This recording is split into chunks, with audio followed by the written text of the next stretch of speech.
Olá! Eu me chamo Clóvis Coelho e nós do canal Comando Semente da Luz estamos de volta hoje, dia 20 de março de 2024, aula de número 73.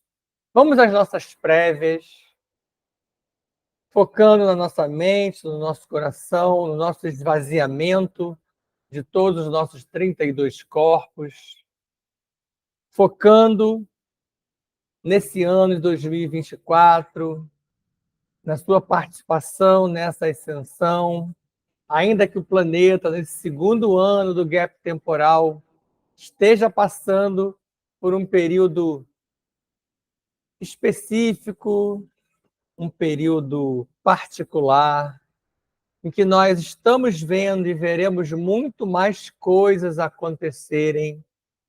Algumas ainda estão em nível sutil, outras já estão bem claras. Reverbera em nós, inclusive, em algumas áreas, esse incrível calor que tem feito em vários países, estados, cidades, com médias térmicas acima da média. Incrivelmente, isso também faz parte de todo esse envolvimento energético pelo qual passa o planeta. Mas vamos esvaziar mente e coração, focando inicialmente naquela respiração de 17 segundos que já insistimos com vocês há algum tempo.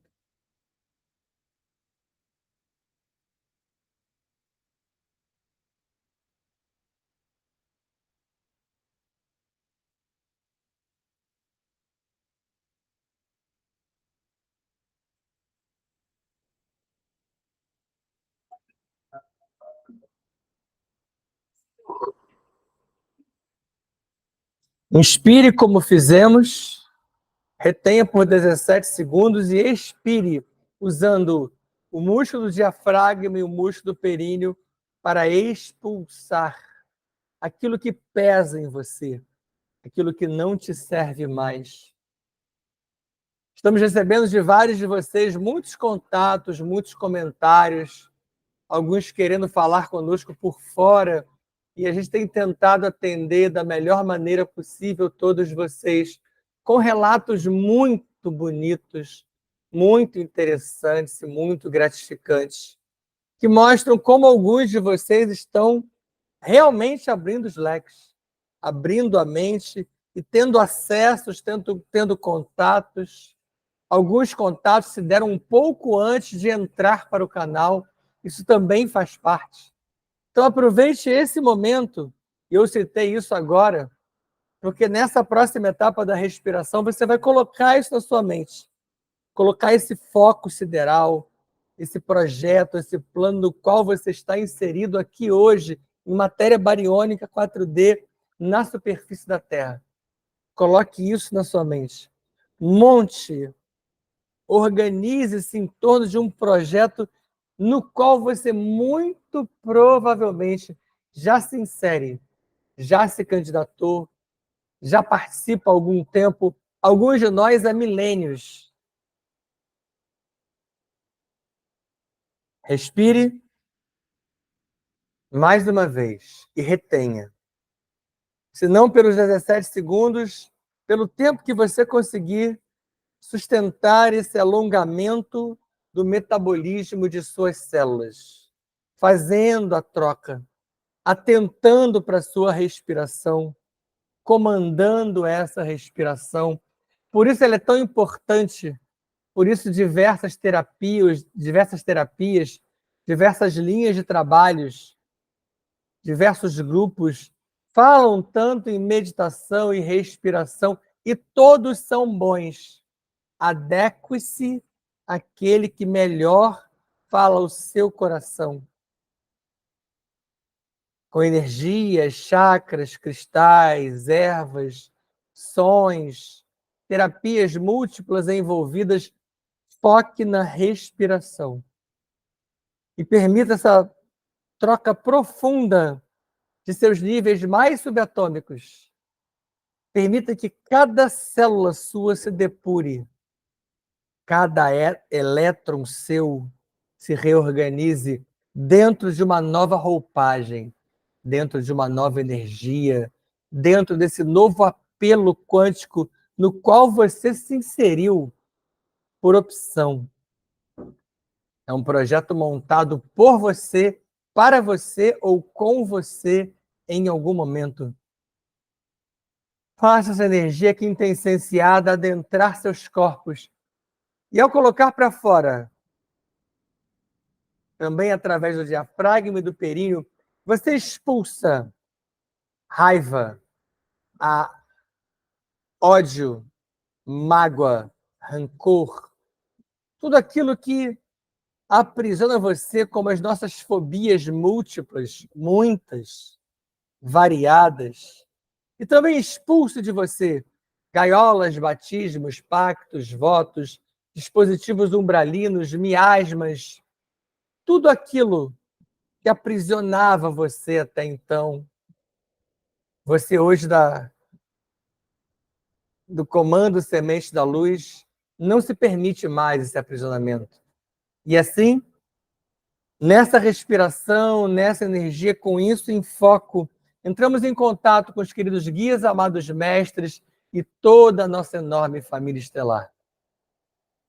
Indo até Adonesh, na borda do prato avonal, onde Anhotakten e Mithan-El vão nos oportunizar a energia Almara através do portal Avona Shantar. Ela é inicialmente depositada aos pés de Starré, Metraton, Emanueles e Micá. Esses 4 filhos paradisíacos, muito vinculados aos nossos projetos, a nós próprios, ao nosso planeta de origem, à nossa raça de origem, ao nosso projeto inicial, e hoje ao nosso planeta, ao nosso universo de Nébadon, ao sistema de Satânia. Eles potencializam ainda mais essa energia Umara, que é transferida às ordens Kumara, Amarilis, Shansara, Santara e a grande fraternidade branca. Ordem Melquisedeque, Lanadek, Goronadek e Voronadek. Das ordens, a energia Umara é transferida aos comandos Astar, Shamuna, Siriano, Canopiano, Andromediano e os centuriões de Orion. Dos comandos, a energia Umara chega até as naves Arquitrans, Anex, Estrela da Vida, Aruanda, Nosso Lar, Ágata, Shambhala, Ramares, Ramatiz e Iroko. Das naves, a energia é depositada na chamatrina de cada um dos comandantes, como a Shirion, Toranque, Norton, Oberon, Kirion, Kron, Stararielis, Rovena, Starhog, Yanko, Ranin, Maria das Estrelas, Arkel, Astar Niolim II, Jaguar, Pantera Negra. Comando Pantera aqui presente. Desses comandantes, a energia é distribuída aos tronos de pretos velhos e caboclos de Aruanda, que já iniciam aquela formação de diversos círculos concêntricos à nossa volta, conosco ao centro. Recebendo desses magnânimos pretos velhos e caboclos, como também de muitos pajés, caciques, druidas, celtas, gnósticos, xamãs e muitos outros seres de diversas raças e origens desse universo local de Nébadon, universo biológico, e também do nosso universo paralelo, o Brahma Loka, de onde já vieram demos e biodemos que estão fechando com nossos projetos.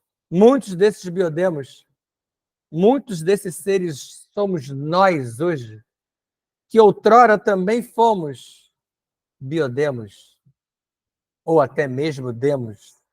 Nós somos muito mais antigos e nosso cabedal, nossa bagagem é muito mais extensa do que você pode imaginar. E assim, são distribuídas ervas, cristais, passes, cirurgias, energizações e tudo mais que faz com que nós todos tenhamos nossos corpos trabalhados em um plano, em um nível acima do meramente físico. Juntam-se a nós Druxus, Sucalá, Rancor e todo o seu séquito de sacerdotes do templo de Horus, Roquiná e todas as suas meninas sacerdotisas do templo de Ísis. Todos esses seres unem-se também aos tronos de Exus e Pombagiras, com Exu Veludo e Pombagira Máxima, nossa irmã maior, Maria Padilha Rainha, que capitaneam a nossa proteção, que vinculam-se às nossas tronqueiras, formando um mercado de proteção coletivo para todos nós. E aqui nós agora temos o nosso mercado local, o nosso mercado individual, com nossos cristais, nossas imagens, nossas velas, nossos incensos. As equipes de dragões se fazem presentes. E falando nos dragões, vamos todos aos 7 dragões Elohim Kumara, ao centro do planeta, do Sol central. Essa energia telúrica vem de Gaia, Ista, Pachamama, Nanamburuque, e chega até nós potencializando as solas de nossos pés, porque a energia telúrica é acompanhada do cristal orgânico Astrastone, e potencializado uma vez mais por Pandora, Noreia, Pirra e Eva. Maria Madalena, Sara, Marta, Mãe Maria, trazem-nos a energia do sagrado feminino de volta, ascendendo até os nossos tornozelos, joelhos e quadris, ancorando no chakra básico, e começa a ascensão do Kundalini, 2 serpentes douradas que trocam suas peles, renovando-nos, faz a energia ascender até a chamatrina, ligando o motor Taurus do coração, ascende até a pineal, abre suas memórias interestelares, terceira visão, terceiro olho, e exulda, ligando a sua malha toroidal. Kang Sham Fam, Kang Sham Fam, Kang Sham Fam. Jai Jai Shivam Shivam Cara, Jai Jai Shivam Shivam Cara. Hareum, Hareum, Hareum Cara, Hare Hare, Hare Hare, Om Cara. Assim é, assim está feito. Aula de número 73.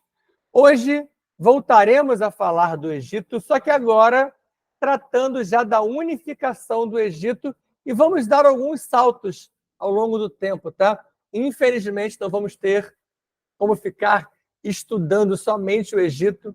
Eu gosto muito do Egito, hoje eu entendo por quê.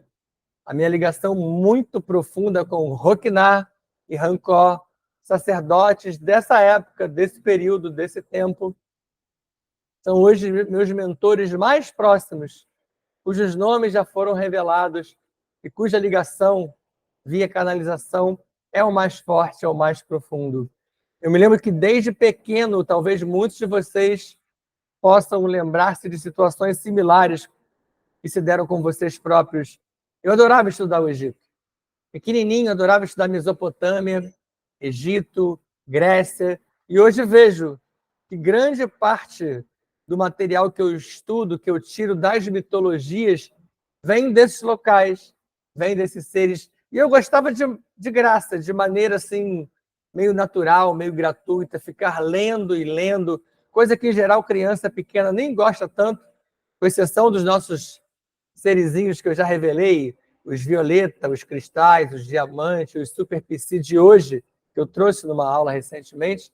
Esse sim, abre um leque numa outra direção. Mas lá atrás, eu pequeno, não tinha nem muito entendimento sobre isso, e provavelmente esses seres já estavam ali comigo, tentando fazer, como fazem até hoje, como fazem com vocês, um entendimento desse assunto. Então vamos a essa unificação, e a gente vai falar primeiro do faraó Narmer-Menés.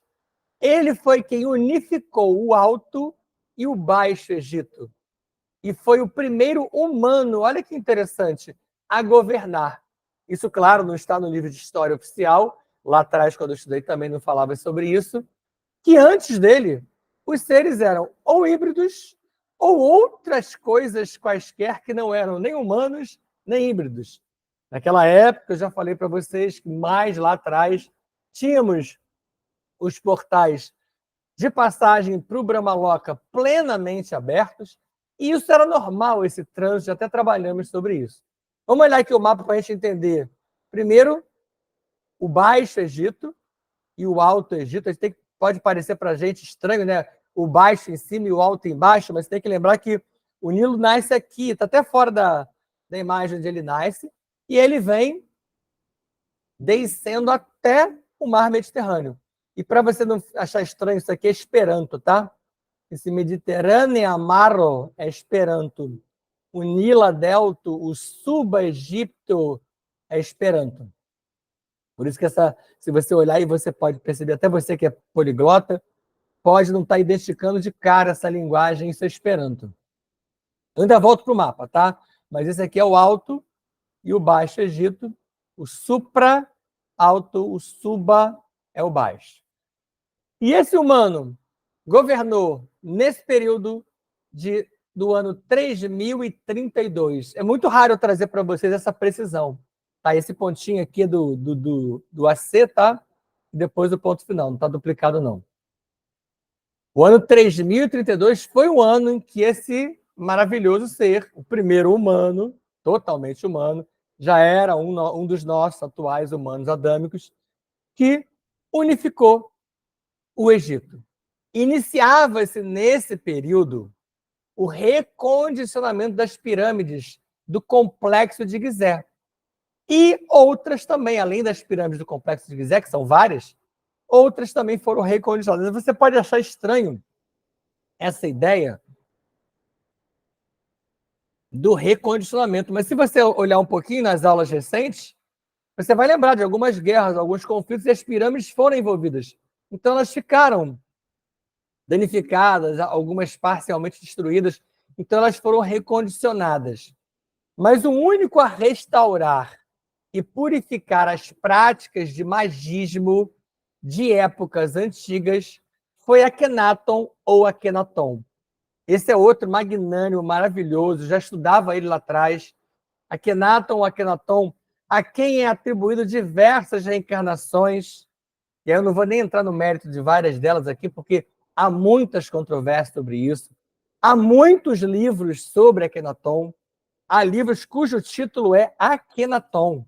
Então, não foge muito dele, não. Tem muito assunto sobre Akhenaton, mas muita controvérsia, tá? Eu vou trazer para vocês a lógica de que esse ser foi esposo de Nefertiti, outro ser muito controverso, e pai de Tutankhamon, ou Tutankhamon, entre 1352 e 1336 a.C. Observe que já dei um salto desse período para esse período aqui.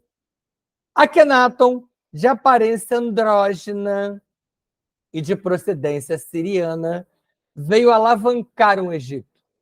De acordo com as mitologias, que é o que eu me baseio muito aqui atualmente, em meio à civilização egípcia, ainda havia certos seres influenciados pela energia arconte. Importante você lembrar disso, toda hora eu trago isso. E lembra daquela dupla possibilidade de ser o arconte, tanto de arcones vinculados a Saratem, como eram também algumas referências aos demos do Brahmaloka. Tá? Então, o número 1, que eu já até ressaltei, ó, que está aqui no humano, aparece lá embaixo na OBS1. Então, antes dele, antes de Menés, não eram humanos, não eram. Você não vai ver isso em quase lugar nenhum, mas não eram. E só uma observação importante aqui também, a OBS2, ela está ancorada, ó, ela está aqui dentro do Rio Nilo. Ó.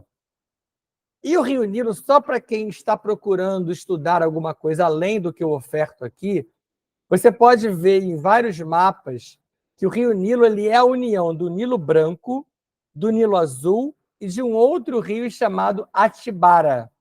Tá? Então, quando ele chega aqui já no final como Rio Nilo, ele vem da junção de vários outros E essa é uma informação muito importante, porque futuramente a gente vai voltar a trabalhar essas ideias também.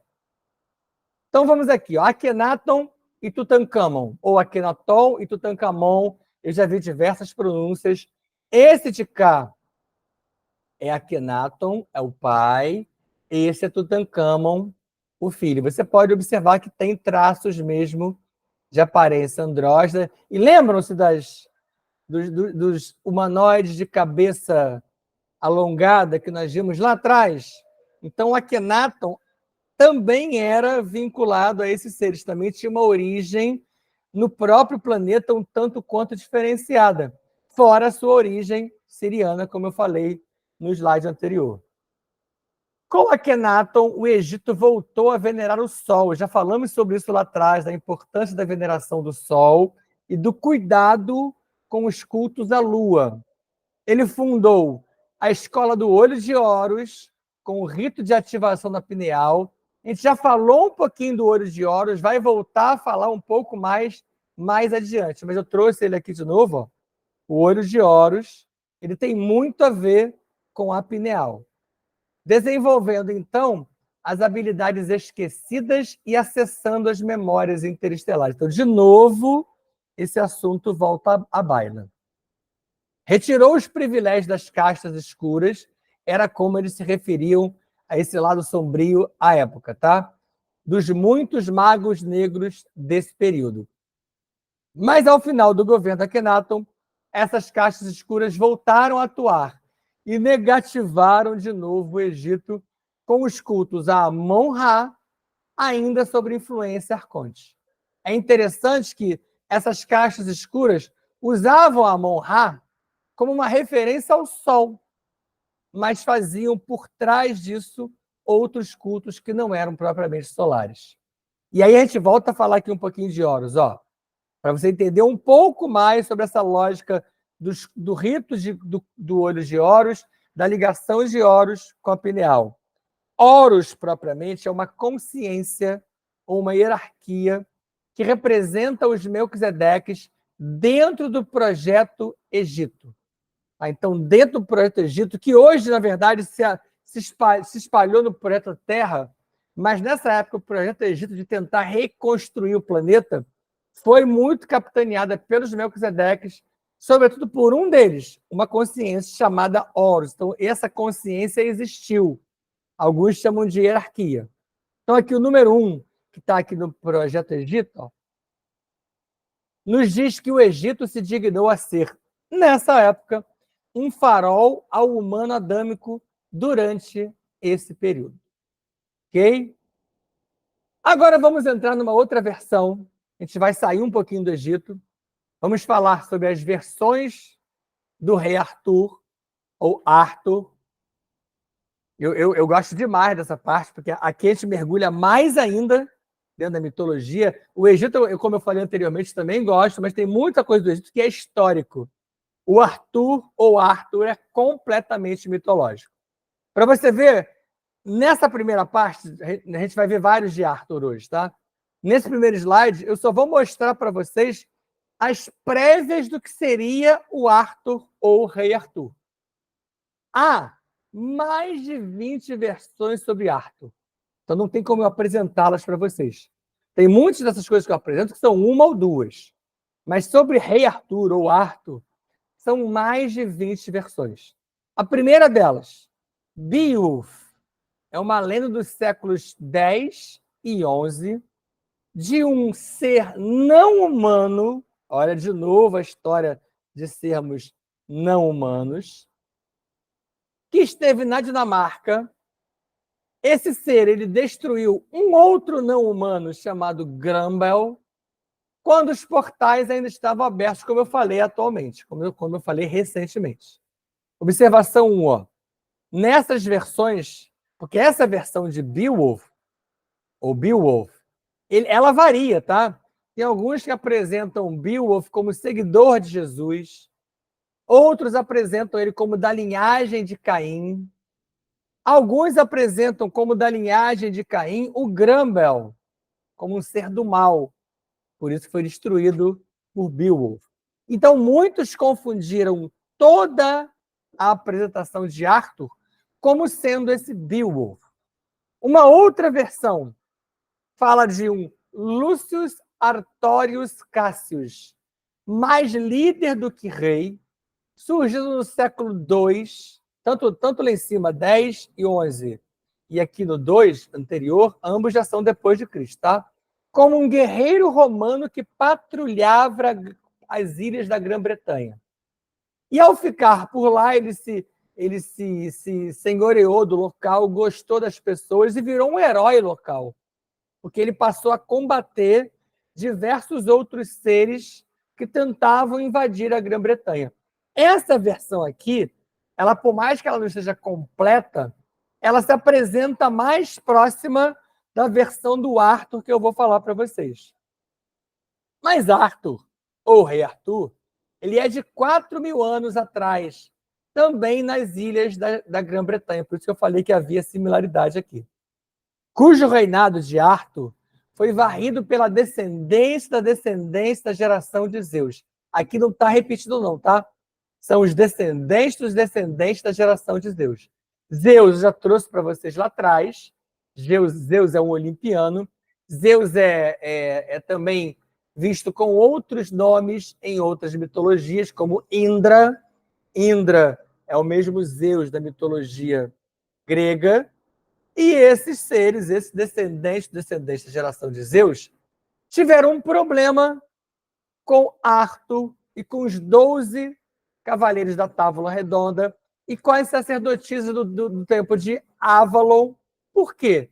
Porque na época esses seres, esses demos, alguns biodemos, mas a maioria demos, eles tinham um grande problema. Só poderia funcionar, só poderia dar certo, só poderia ser bom aquilo que viesse deles. Quando eles viam qualquer grupamento humano, qualquer grupo de seres humanos adâmicos conseguindo fazer certas coisas, você vai ver que houve ajuda para o rei Arthur e esses seres que eu acabei de citar, esses demos, esses anjos clones de Javé, eles se revoltavam. E esse reinado acabou sendo varrido pela descendência da geração de Zeus. Vamos aqui a algumas observações. Ó. A 1 eu já falei com vocês, tá? É o Beowulf, está ali em cima. A 2, Grã-Bretanha. É interessante, mas a Grã-Bretanha, ela nunca teve uma mitologia. Já falei tanto para vocês de mitologia que vários lugares têm mitologias. Alguns lugares têm mais de uma mitologia. Ou, quando eu chamo de lugar, pode ser um país, uma ilha, uma cidade, uma cultura, uma civilização. Mas a Grã-Bretanha nunca teve uma mitologia revelada. Quem tentou fazer isso foi esse ser aqui, você vai se surpreender, foi o J.R.R. Tolkien. Ele tentou organizar, e foi a partir das organizações que ele manteve que surgiu a tal da saga do Senhor dos Anéis. Pasmem, baseado toda ela na mitologia finlandesa, da onde surgiram Gandalf e a ideia do anel. Então, a ideia do anel e do ser chamado Gandalf, ela existe. Aquilo ali realmente aconteceu. Ah, foi tudo igual aquele filme? Claro que não. Toda a apresentação cinematográfica acrescenta e modifica muita coisa. Mas a história base, ela houve, ela existiu. Você observa que ali tem muitos seres que hoje você entende como muito mais assemelhados a esses demos e biodemos do que os humanos daqui do planeta. E aqui, ó, essa mitologia finlandesa é de mais de 14.000 anos. Essa data lembra algo para vocês? Lembra daquele período que eu falei, entre 14.000 e 9.000 anos atrás? 9.000 anos foi o dilúvio, 14.000 foi quando começaram a acontecer algumas movimentações na crosta terrestre. Então, isso é mais antigo. Então, essa mitologia finlandesa, o Senhor dos Anéis, do J.R.R. Tolkien, que foi quem tentou organizar uma mitologia na Grã-Bretanha, é muito mais antigo. Importante que a gente veja o seguinte, ó. Quando eu falo aqui de não teve mitologia, ó, vamos para cá, ó, OBS 3. Houve ocorrência na Grã-Bretanha, tá? Não tem um lugar que não aconteça nada, mas não há registros dessas ocorrências, nem em mitologias. E esse aqui eu apresento a vocês o Gandalf, tão conhecido por nós, mais um desses seres. A gente vai ver um pouquinho mais sobre ele aqui na frente. Então vamos ao reino de Arthur. No vazio histórico das civilizações após o dilúvio, Arthur e todo o entorno dele aparecem como? Eles se destacam, tá? Temos assim, Avalon e a Ilha Brasil. Tá aqui a Ilha Brasil, tem até um mapa medieval, ó. Tanto que eu falei dos mapas medievais, ó. Aqui tem um mapa medieval que mostra a Ilha Brasil.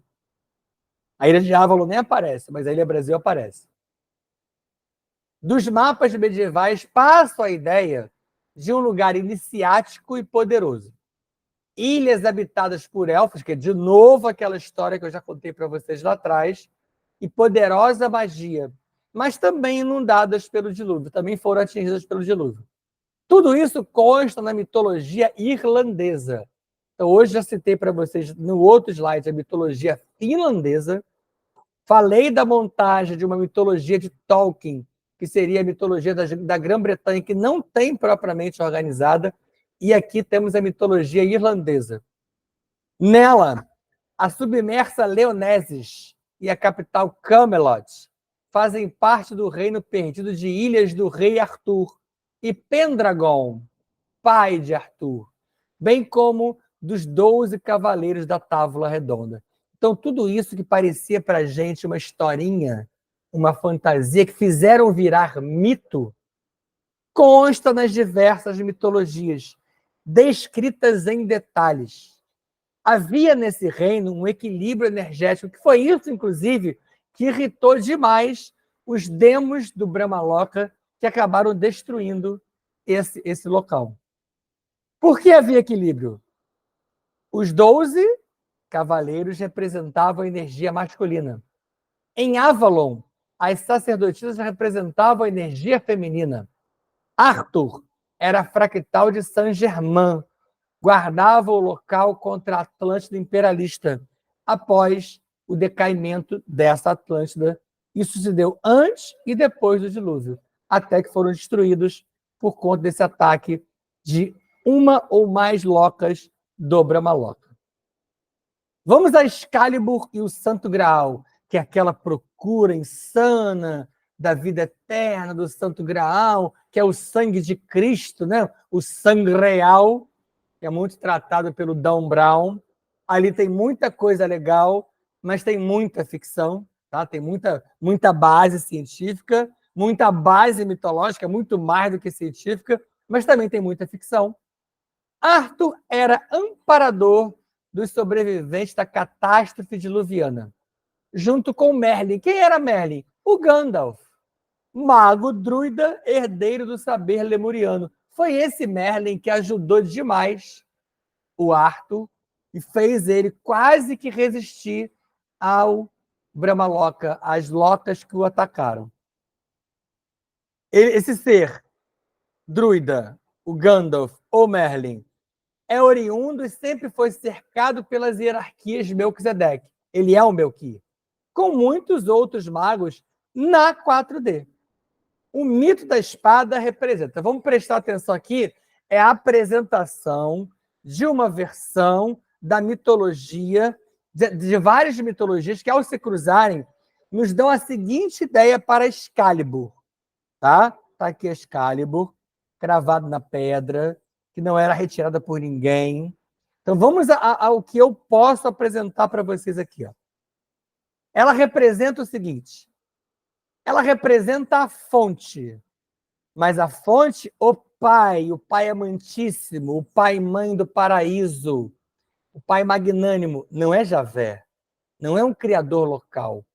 Cravada por cima, olha aqui, cravada por cima, não tá? Cravada por cima da rocha. Cravada por cima no coronário. Lembra? A rocha é o corpo 4D. Então, é como se você estivesse representando aqui, ó. E você é cravado aqui no coronário. Você vai lembrar dessa vinculação. Está até aqui ó, a explicação para isso. Ó.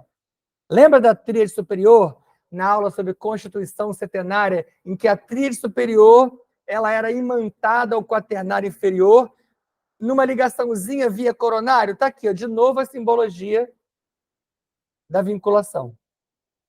A espada, representando a fonte que entra em você, faz a vinculação da energia humana que vem lá da fonte, que entra em você pelo coronário. É a mesma coisa. A espada atravessando todo o corpo 4D até tocar o solo, ou seja, até fazer o contato com a energia de Gaia, do sagrado feminino.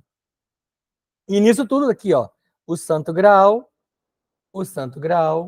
representa o DNA cósmico. Se você lembrar de umas aulas lá atrás, em que eu falei sobre o batismo, que eu apresentei o cálice, eu fiz uma relação muito semelhante a essa aqui. Volta lá atrás para você ver. Então, todas as energias e todas as informações, elas fecham. Sendo a Grã-Bretanha a chama trina do planeta, você viu isso comigo recentemente, o que o governo oculto fez? Ele alocou ali centros nervosos da Cabala Escura e dos Illuminati, sobre os quais eu já falei, produzindo hologramas impeditivos para que não se conclua a ascensão dos seres que se candidatam. Eles buscam impedir vocês de ascenderem. Vamos às observações, tá? Ó. Aqui, ó. A OBS 1, que eu já falei para vocês, é sobre o Santo Graal, tá? E ela tá aqui, ó, o Santo Graal. Beleza? A OBS 2, o Condado de Glastonbury, que nós vamos ver no próximo slide, é uma possível localização da lendária Avalon, tá? É o que a gente vai ver a seguir. E aqui, ó, a observação 3 está aqui, ó, da fonte vinculada aqui à tríade superior que eu já expliquei para vocês. Como hoje eu estou trazendo muita novidade, muita coisa da mitologia, lembrem-se que aqui são somente sementes para reflexão, ok? Não tem nada de imposição de verdade. O tal do condado de Glastonbury, isso aqui é uma foto atual, uma imagem atual, tanto desse quanto desse. Por onde estiveram, inclusive, segundo as mitologias, Jesus sanando e Maria Madalena após a fuga da Palestina, desde que você abrace a versão de que Jesus não foi crucificado. Porque tem várias versões sobre ele, lembra? Tem a que ele foi crucificado, e aqui está na Bíblia. Tem a que eu acabei de falar aqui, que ele não foi crucificado, outro foi crucificado no lugar dele. Tem, inclusive, a que ele foi crucificado e resistiu à cruz, e sobreviveu à cruz. Então, tem várias versões sobre isso. E também, só para lembrar, aqui, ó, Glastonbury é ex-colônia Atlântica.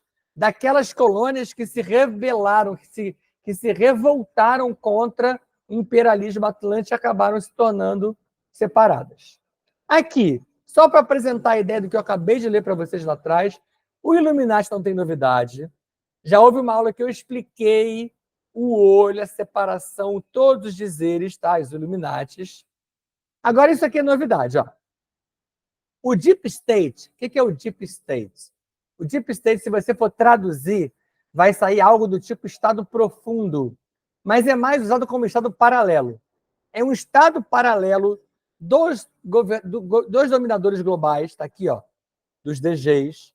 É uma atuação desses DGs do governo oculto através da Cabala Escura.